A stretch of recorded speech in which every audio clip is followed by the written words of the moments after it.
After seeing and hearing so much about the murals in the Mogao caves, we finally made it here today. Some of these caves have actually been around since the 4th century, but the first cave we came to was built around the 9th century and was restored sometime in the 11th century. As we were entering, there was another cave that was just inside on the right hand. And this particular cave is very special to this whole area. They call it the Library Cave, and it had actually been sealed off for 1,000 years. The find of this secret cave is important to the history of the Mogao Caves because it was the first time that the modern world gave any attention to the caves here in Dunhuang. In 1900, the monk who was protecting the caves during this time discovered a secret room that contained thousands of ancient Chinese documents. Starting around 1907, Ariel Stein, an explorer, after hearing about this discovery, came here to China and actually went through and bartered for a lot of the treasures in these artworks and scrolls and manuscripts that were inside this cave. And it was able to bring a lot of these back to Britain.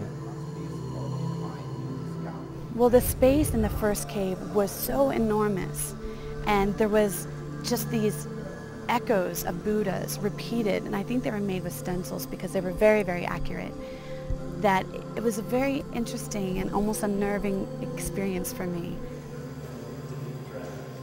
This is the largest cave in the grottoes, and it actually has 2 layers of painting. In the 9th century, there was the original, and then it was painted over in the 11th century by a minority group. So not only were the caves built out of the cliffs here, all the freestanding sculptures and the high reliefs were built out of the same material. On the ceiling here, there's a really beautiful bird, and I guess in Buddhism it's called the bird with golden wings. It kind of looks similar to a phoenix, but on the image you can actually see also that there's dragons around it. And the guide was just telling me that this bird was one that could actually defeat dragons.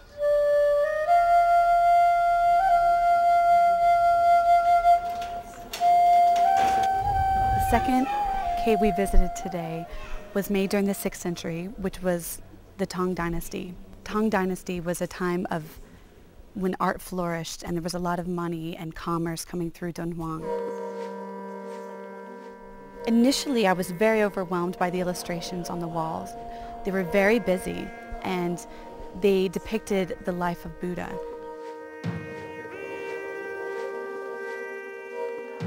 The second cave we came to, I was actually really, really impressed with, and I could sort of relate to some of the artwork in there because there was some of it that almost reminded me of some contemporary art. I think Picasso may have visited this cave and got some inspiration from some of these paintings on the walls here. Some of the figures and the lines that they used were really similar in style to things that I've seen used in European art and things like that. These characters are very animated. I'm surprised how much line is used in the paintings. Nothing like the Renaissance.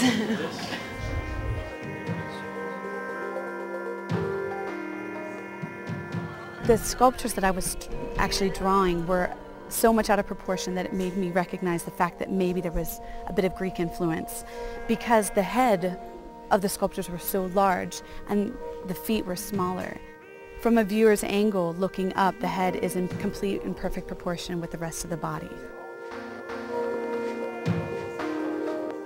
Another really cool part of this cave that I was able to see was they had images of these flying angels, and most of these were on the ceiling. These were images and paintings that we'd actually seen in town, and so I think it's sort of a special image to all the people in this area. And so it was really kind of cool to see those and relate it to some of the other things that I've seen, because I've been looking forward to seeing the actual images ever since we arrived here in China.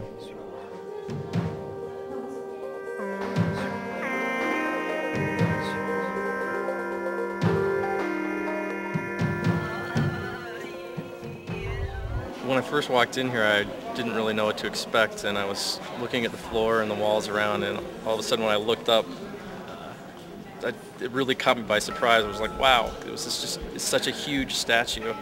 It's just a gigantic relief sculpture of Buddha, and it's just kind of standing against the wall, but you really have to look straight up at the statue in order to see it, because the room that it's in is actually really based just specifically around the statue.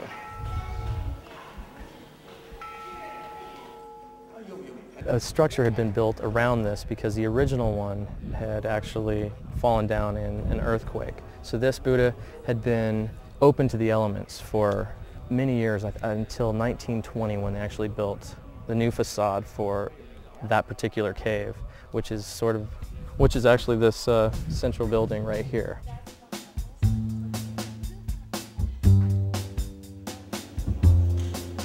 The last cave we visited today was built during the 8th century. This cave has the second largest Buddha, standing about 90 feet tall. This Buddha had a lot more detail, and the hands, as they were one was sitting up and the other one was kind of hanging down over the edge of one of its knees, and it's just, the lines were so delicate. One thing that's known about this particular Buddha is that it has one of the most beautiful rendered hands, its left hand.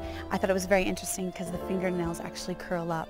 But what got my attention was its right hand.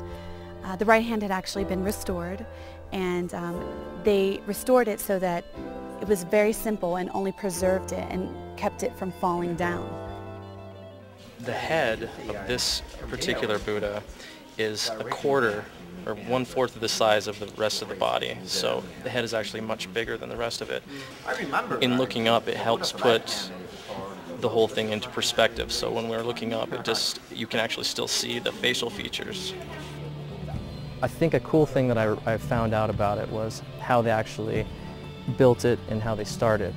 Because where it started was about midway up where the Buddha is. They dug a cave going in, and then they dug down, and then they dug up. So they actually dug the cave from the middle point. And then from there, they pulled out the general structure as a relief away from the wall of what the Buddha was going to look like. And then they added over top of that the different layers of detail, which consisted of straw and clays and plasters before they put on the actual paint.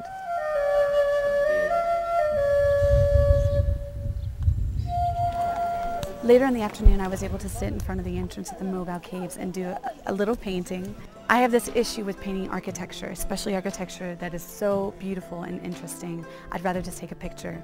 And I was definitely challenged by this particular structure because it's so, like, every piece of it is art.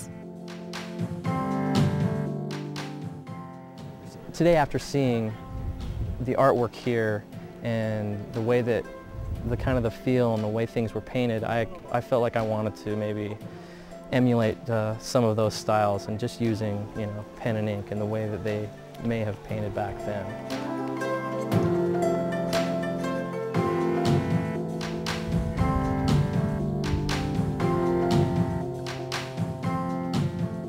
It was so cool to actually be able to see this artwork that was created so long ago. The things I've been seeing here make me realize how small I am in this whole timeline of history. And I mean, these caves were covered and not even looked at for 1,000 years.